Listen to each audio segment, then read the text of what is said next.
All right, it's July 24th, 2011, and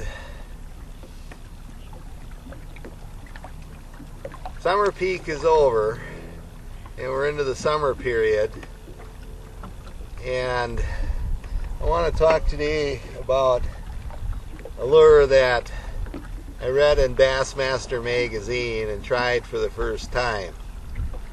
It's called the biffle bug, and what it consists of is a football jig with two eyelets. One eyelet you tie the line to, and the other eyelet the hook is attached to, so it completely rotates on the football jig head.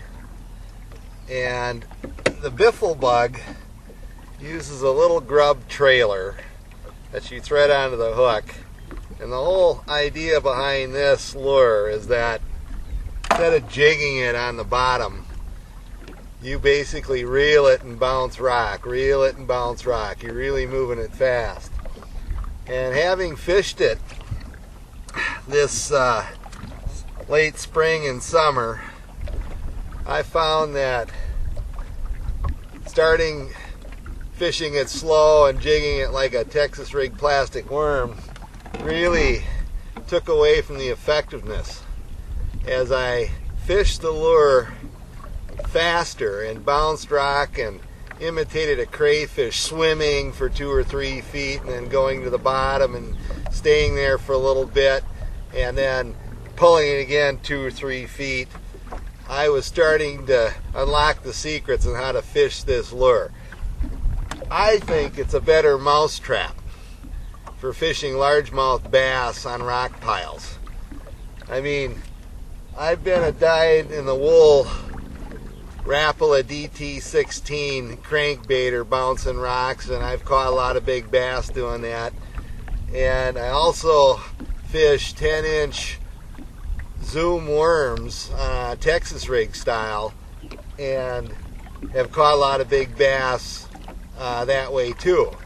But since I've been fishing the biffle bug in this swimming crawfish presentation, where I hit rock, let it set a little bit, and then pull it another 2-3 feet, I've been really getting some aggressive bites.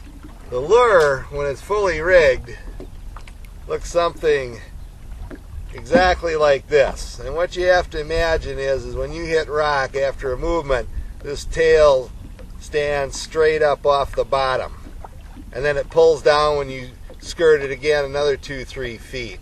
And these big largemouth bass I've been catching over the last several days aren't shy about hitting this lure. They'll hit it and they'll move with it and they'll hang on to it, and you can see your line move through the water, and you can measure up the rod tip, reeling up slack, and just ream them. And when this hook gets in, it doesn't come out, and it's just been a ball.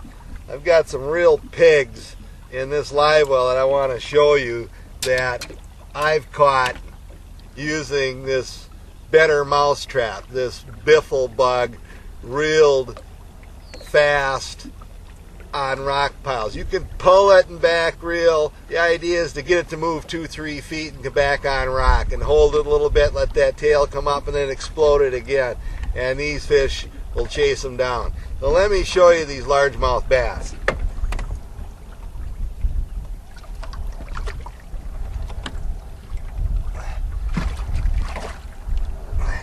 These are some real tankers right here. It doesn't get no better than this when you're out here and you're out for really trophy big bass, and you can use a better mousetrap to catch trophy largemouth bass like this. No question about it. And you'll get smaller ones. You'll sort through the active school.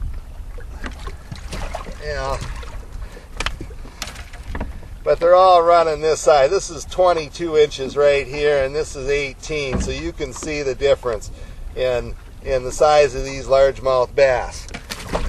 Again,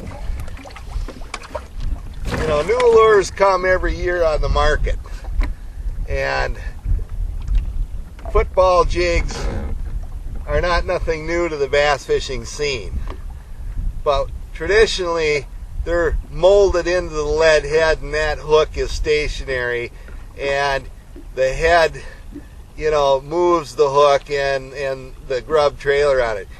This lure is just totally different. You've got two independent movements. You've got the football head and you've got this free swinging hook, and when you put plastic on it, that will keep that plastic floating up, floating down, rise, fall, and totally independent of the hook. This seems to be just an incredible recipe for catching real big largemouth bass.